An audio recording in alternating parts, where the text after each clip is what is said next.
नमस्कार, मैं गार्गी श्रीवास्तव आपको इतिहास के पन्नों की ओर वो तथ्य दिखाना चाहती हूँ कि जो भारतीय इतिहास में आज़ादी की आधारशिला बने। आजकल बहुत चर्चा हो रही है कि आज़ादी की लड़ाई कैसे लड़ी गई, क्या वो अहिंसा से प्राप्त हुई, क्या उसके पीछे लोगों का क्या योगदान था। यही मैं आपको बताने का प्रयास कर रही हूँ, क्योंकि हम सभी ने आज़ादी का इतिहास अपनी अपनी कक्षाओं में अवश्य पढ़ा है, लेकिन वो नहीं पढ़ा जो हमें पढ़ना चाहिए था, जिसको पढ़कर हम अपने देश के ऊपर गर्व कर सकें, हम ये समझ सकें कि कितने ही लोगों ने अपने बलिदान दिए इस आज़ादी को प्राप्त करने के लिए। आज मैं आपको इस आज़ादी की शुरुआत 10 मई 1857 को जिस घटना से हुई उसके बारे में बताना चाहती हूँ। ऐसा माना जाता है कि 10 मई 1857 को इस क्रांति की आरंभ मेरठ में हुआ। तो मेरठ में वो कौन व्यक्ति था जिसने उनका नेतृत्व किया, क्या आप जानते हैं? मुझे लगता है आपको नहीं पता। वो एक धन सिंह गुज्जर नाम का व्यक्ति था जिसने लोगों को एकत्र किया और उस क्रांति का बिगुल फूंका। आज भी उस गांव में जहां के वो रहने वाले थे, उसकी घटना के बाद 9 लोगों को दशहरे के दिन फांसी पर लटका दिया गया और पूरे गांव को अंग्रेजों ने तहस नहस कर दिया। उसका परिणाम ये हुआ कि आज भी वहां के लोग उस शहादत की याद में दशहरे का पर्व नहीं मनाते और उस व्यक्ति की याद में मेरठ विश्वविद्यालय में एक कैंपस का नाम रख दिया गया। लेकिन इतिहास की किताब, किसी भी किताब में आपको धन सिंह गुज्जर का नाम देखने को नहीं मिलेगा। क्या ये उस शहादत के साथ नाइंसाफी नहीं है? अहिंसा से यदि हमें आज़ादी प्राप्त हुई तो वो कौन लोग थे जो 30 वर्ष की उम्र में फांसी के तख्ते पर चढ़ गए? ऐसा माना जाता है कि जो तात्या टोपे थे, जिन्होंने इस आज़ादी की लड़ाई का संघर्ष में अपना योगदान दिया, उसमें मंगल पांडे ने, जो कि 34वीं रेजिमेंट के थे, बैरकपुर में 8 अप्रैल 1857 को 30 वर्ष की उम्र में ही फांसी के फंदे पे लटका दिए गए। आपको लगता है कि 30 वर्ष की उम्र में फांसी के फंदे पे लटक जाना आसान कार्य था? इसी प्रकार तात्या टोपे, जो हजारों लोगों की भीड़ के सामने खुले मैदान में हंसते हंसते स्वयं फांसी के तख्ते पर चढ़ गए।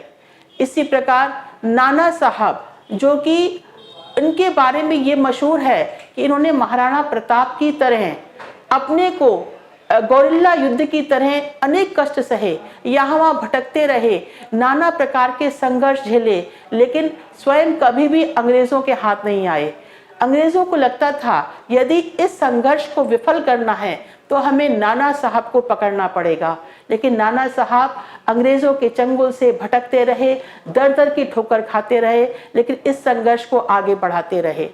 आरसी मजूमदार, जो कि एक इतिहासकार थे, मैं उनका नाम इसलिए लेना चाहती हूँ कि जब हम 1857 की क्रांति पढ़ते थे तो वो कहते थे ना तो ये आज़ादी की लड़ाई थी, ना ये प्रथम था, ना ये संघर्ष था, और राष्ट्रीय संघर्ष तो बिल्कुल नहीं था। उनका ऐसा मानना था कि 1857 में राष्ट्रीयता का भाव भारत में था ही नहीं।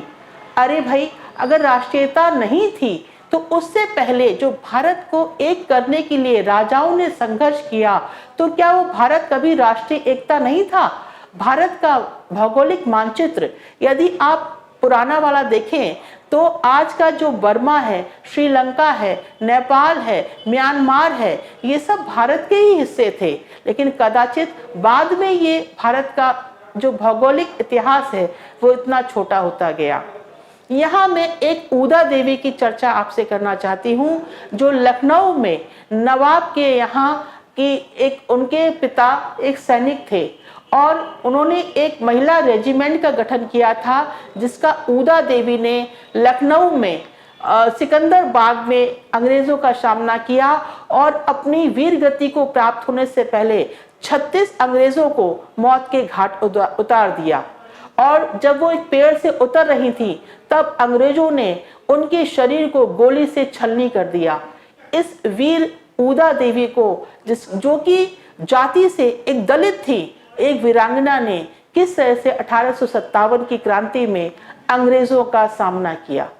1857 की क्रांति जिस प्रकार उस युद्ध के समान थी, उस संघर्ष के समान थी, जैसे पत्थर पे हम चोट करते हैं, 100वीं चोट पे पत्थर टूटता है, लेकिन टूटना वो पहले वार से ही हो जाता है। इसलिए 1857 की क्रांति भारतीय इतिहास में बहुत महत्वपूर्ण भूमिका रखती है। वीर सावरकर ने सर्वप्रथम 1905 में इस पर एक किताब लिखी और उन्होंने ही इसे 1857 की लड़ाई को प्रथम क्रांति स्वतंत्रता संग्राम का नाम दिया। तो मैं ये आपसे कहना चाहती हूँ कि अगर आप भारतीय इतिहास में रुचि रखते हैं, आप चाहते हैं कि लोग इतिहास को पढ़कर देशभक्त बने, अपने देश को जाने, तो बहुत ज़रूरी है कि हम सही इतिहास, गर्वपूर्ण इतिहास अपने बच्चों तक पहुंचाएं, ताकि बच्चे उसको जानकर, समझकर अपने देश की आज़ादी की कीमत समझ सकें। 1947 को जो आज़ादी प्राप्त हुई, उसकी नींव 1857 में रख दी गई थी, क्योंकि वो पहली ऐसी लड़ाई थी जो अंग्रेजों के विरुद्ध लड़ी गई। और तब से लगातार भारतीयों के मन में अंग्रेजों के प्रति ये भाव आ गया कि इनके प्रति हमें आज़ादी प्राप्त करनी है, इनको अपने देश से बाहर निकलना है, क्योंकि उसका एक नारा था, मारो फिरंगियों को। अगर आप इलाहाबाद से लखनऊ जाते हैं तो रायबरेली में एक गेट बना हुआ है जिसका नाम है राणा वेणी माधव। वो भी आज़ादी की लड़ाई में उन्होंने गुरिल्ला युद्ध लड़कर के लखनऊ और इलाहाबाद के बीच के हिस्से को 18 महीनों तक अंग्रेजों के कब्जे से बचाकर रखा। उनका नाम भी इतिहास के पन्नों में हम कहीं नहीं पाते। स्थानीय स्तर पर लोग उनको जानते हैं और उनका सम्मान करते हैं। ऐसे गौरवपूर्ण इतिहास को हमारा दायित्व है कि हम आने वाली अपनी पीढ़ियों को पहुंचाएं, लोग अपने इतिहास को समझें और जानें। यदि आप इस वीडियो से सहमत हैं तो मेरी आपसे विनम्र आग्रह है कि आप इस वीडियो को ज़्यादा से ज़्यादा लोगों तक पहुंचाने का प्रयास करें, ताकि इस इतिहास से हमारे बच्चे और आज की भारतीय जनता अवगत हो सके। मैं पुनः उपस्थित होंगी आपके समक्ष। तब तक के लिए धन्यवाद, नमस्कार।